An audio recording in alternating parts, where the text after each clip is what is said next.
Eu, enquanto escritor, sirvo muito, evidentemente, da imagem. Muitos dos meus textos começam com uma simples imagem. Sirvo muito do cinema, eles são muito cinemáticos, tenho-me dito isso muitas vezes.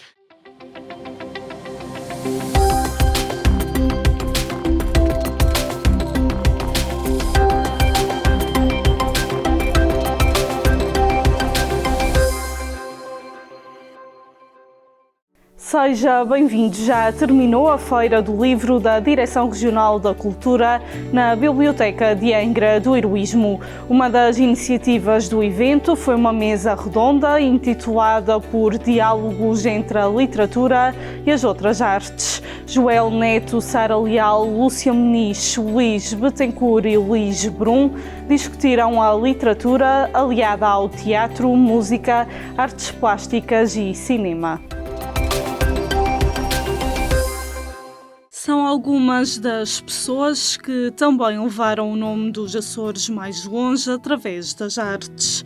Reúnem-se para falar da literatura como criação de identidade, recordando a primeira vez que leram um livro e o que mais cativa neste mundo. Afinal de contas, a literatura pode unir-se a outras dimensões, como o teatro, a música, as artes plásticas e o cinema. É evidente que a literatura se serve do teatro, do cinema, da música, o cinema se serve da música. Aliás, há uma passagem num filme do Hitchcock, sobre o Hitchcock, que é muito engraçada, que é uma simulação de como é que teria sido o Psycho sem a música.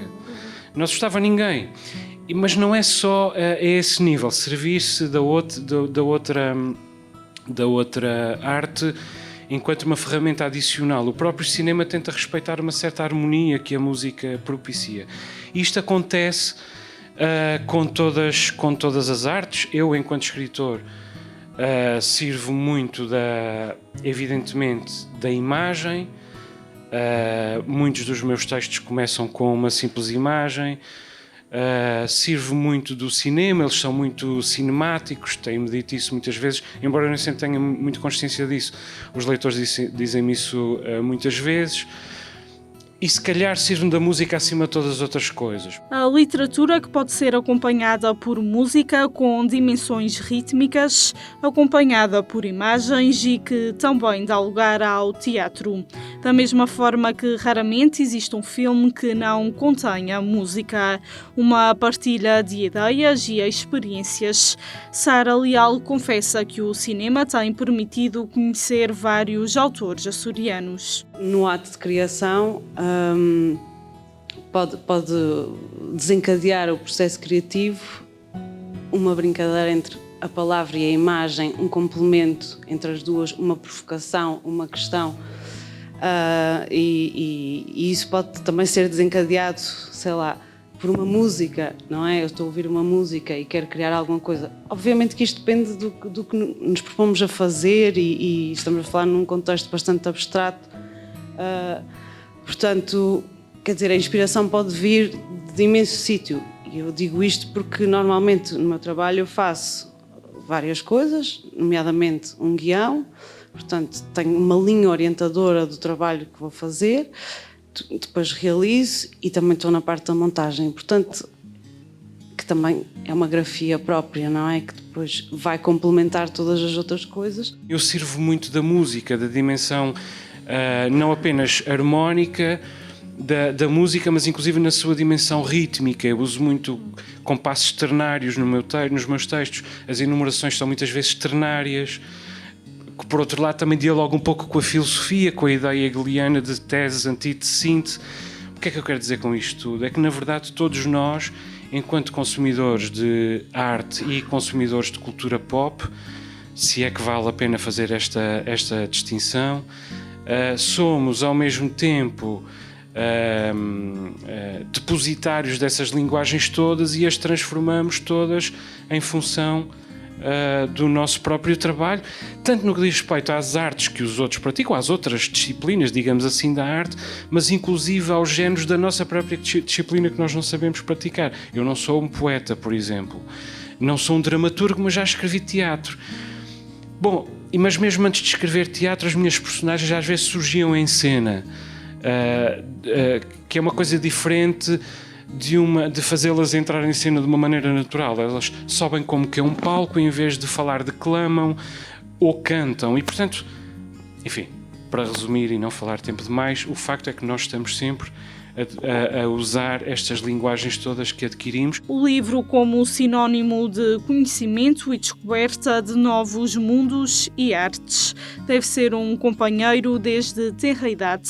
Lúcia Muniz tem trabalhado agora com o teatro para adolescentes e nota-se a importância da leitura para o seu desenvolvimento pessoal. Nas primeiras conversas apercebia-me que alguns deles nunca tinham pegado num livro, que não tinham interesse pela leitura, que diziam nas conversas básicas o que é que gostas, o que é que não gostas, o que não gostavam era de ler. Houve um trabalho muito bonito que foi também feito em todos os exercícios que nós fazíamos de palco, mas também a partir de conversas, de debates que tivemos com eles. Eu e o meu irmão Paulo Quedas, que é com quem eu concretizo este projeto, fomos buscar textos literários que se identificavam, ou que achámos nós que podiam ir ao encontro do que eles pensavam. E acabou por acontecer isso. De repente tínhamos miúdos que nunca tinham lido nada, com textos literários, a interpretar com a sua verdade, e deram verdade a essas palavras. Isso é a magia da literatura, é quando encontramos isso, essa identificação. E depois é um infinito, é irmos descobrindo e surpreendendo também. O livro é um veículo de informação, não é? Ou seja, há aqui, é um sinal dos tempos. Nós temos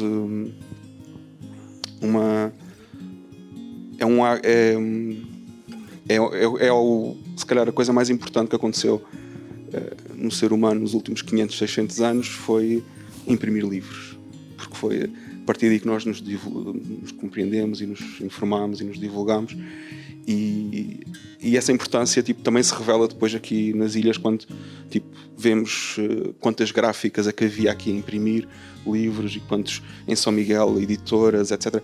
E toda a importância que havia em comunicar e em divulgar isso. E o livro torna-se aquele objeto que é um símbolo de conhecimento, um símbolo de saber, não é? E não é só um símbolo de saber, mas é um símbolo de saber refinado. Ou seja, para construir um livro é preciso tempo, é preciso construí-lo, palavra a palavra, linha a linha. Um arquipélago de literatura esta que serve de inspiração para várias artes e que mais cedo ou mais tarde se torna essencial na nossa vida, seja em que formato for. Lá em casa havia um piano, não havia livros. Nem havia sítio onde os ir buscar, não é? E então foi em redor da música que começou a crescer. Claro que havia palavras, as letras, as músicas que ouvíamos, desde a música rock até a música portuguesa que aos poucos ouvíamos, aquele célebre navio que estava ancorado ao largo de Algures, em que durante a noite íamos ouvindo. Agora, à medida que o tempo foi passando, eu fui para os Estados Unidos e continuei na minha vida em redor da música, e ao pouco fui construindo as minhas palavras, por necessidade. É preciso cantar, que a voz que eu tenho, mas a vida é mesmo assim. Cada qual tem o que merece. E assim fui construindo as minhas histórias e as minhas coisas e acreditando naquilo que estava fazendo. Mais tarde, quando regressei aos Açores, quando tive a minha primeira... falaste em... Qualquer um de nós somos internacionais. Eu tornei-me internacional quando cheguei a São Miguel. Fiquei logo internacional. E então, quando cheguei a São Miguel, tive então o primeiro contato com a língua portuguesa em termos de música. Foi através, dos Chales Negros, fazendo música, fazendo uma banda sonora. Isso foi sempre pela necessidade, pela encomenda. Nunca li na minha vida, e então a minha introdução à leitura foi sempre pela necessidade. E foi por aí que eu fui. Aos poucos fui reaprendendo a língua portuguesa e logo por azar lembrei-me de musicar Antero de Quental, que é uma linguagem, é um português delicado, então para mim que vinha da América, que é mesmo assim, e que não tinha nenhum contato, nenhuma experiência com qualquer tipo de leitura na língua portuguesa, então Foi uma aprendizagem incrível. Naturalmente tive os meus problemas. Gravei um disco e foi o disco mais boicotado na história da Antena 1 nos Açores. Diálogos entre a literatura e as outras artes, todas ligadas entre si, com uns Açores que bebem da riqueza da sua cultura. Uma cultura toda ela cheia de literatura. Nós continuamos a acompanhar a literatura e as artes no nosso magazine cultural. Fique atento, até uma próxima oportunidade.